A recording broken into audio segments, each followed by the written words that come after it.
two similar stories. The overwhelming feeling I feel when I think about my abortion is relief. Very different endings. I was only told in the abortion narrative of what I would gain and not what it would cost me or what I would lose. Two women share their stories of having an abortion and now sit on opposite ends of a hotly debated issue. Abortion care doesn't have to be traumatic. I don't believe that I had the moral authority to take that life. We have an in-depth look at abortion care in Colorado as the Supreme Court appears poised to overturn Roe v. Wade.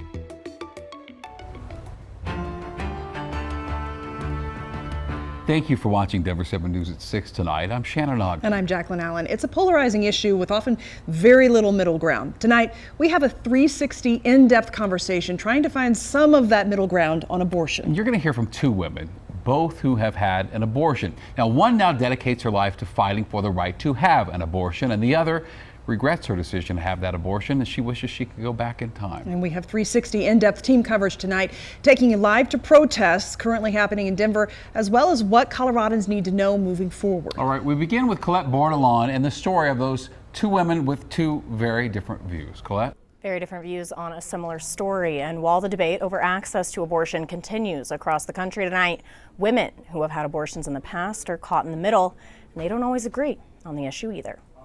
My whole life changed in that very moment. Two women and two stories. During a pandemic, really?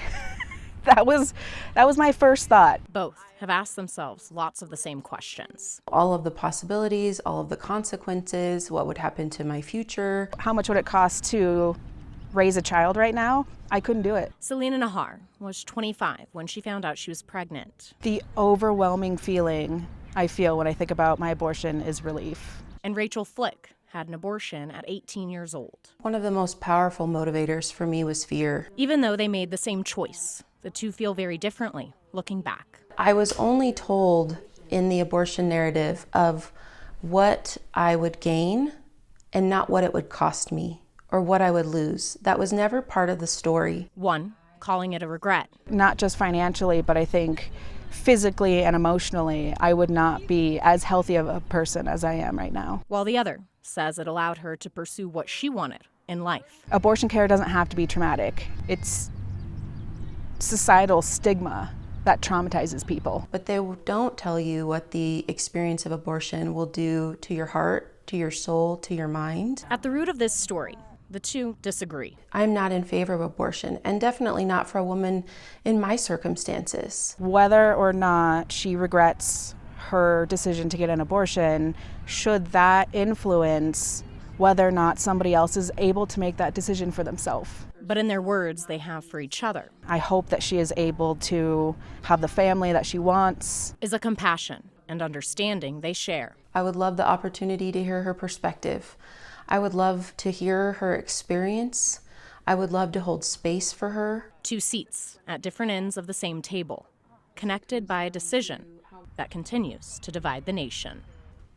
Flick acknowledged how difficult and expensive pregnancies are. She knows that firsthand, now having kids of her own. Meanwhile, Nahar, who works with Cobalt, the largest abortion rights organization in Colorado, wants to remind people abortions are still happening in Colorado. Live in the newsroom, Colette Bordelon, Denver 7. All right, Colette, thank you. All day long, we've seen people gathering out at the state capitol. This is video actually from about an hour ago from Air Tracker 7. Most of these people protesting the Supreme Court posed to overturn Roe v. Wade. Denver 7's Patrick Perez continues our team coverage tonight at 6. And Patrick, dozens of people still out there we can see behind you. Yeah, the crowd has definitely grown since we last saw you, Shannon, at 5 o'clock. Most of the people, I will say, are now on the Capitol steps hearing from some speakers, but there are certainly some groups down here trying to get attention from some of these drivers on Lincoln, both and on the anti-abortion side and the pro-choice side. We also have police officers in the distance making sure everything here goes smoothly. This is the second of 3 rallies scheduled for today. The first one began at noon. We were there for that too. And the third one is scheduled for 6:30 today. The majority today are protesting against the contents in that leaked U.S. Supreme Court draft opinion. It shows a willingness to overturn Roe versus Wade. And while the impact wouldn't be felt here in Colorado because of the recently passed Reproductive Health Equity Act, at least for now, the lasting implications are concerning, this pro-choice crowd says, for women seeking abortion nationwide. So let's make it very clear here. Abortion rights is a racial justice issue.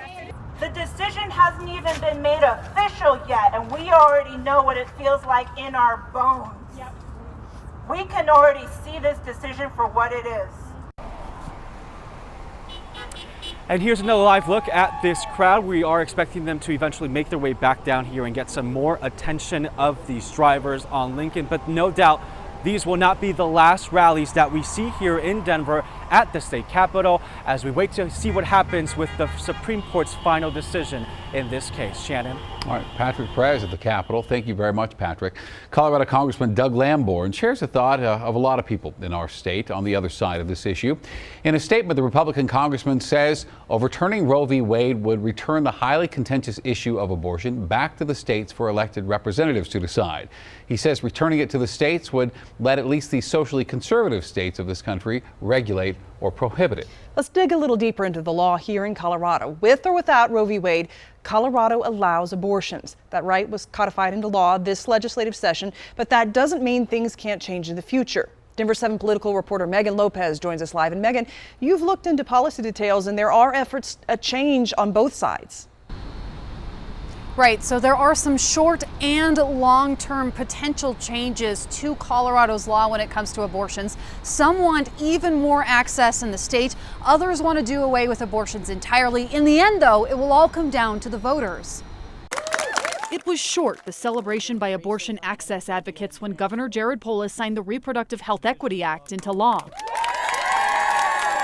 Short because 1 day shy of 1 month later, a leaked U.S. Supreme Court draft decision likely means the end to Roe versus Wade. But this moment and that decision is exactly what these advocates were bracing for. It's why we as legislators here in Colorado took proactive steps in order to ensure and protect reproductive health care options in the state of Colorado. But that was a statutory change, meaning lawmakers or voters could undo it with a simple majority vote. Very much linked to kind of the political future of the state, of who's in control.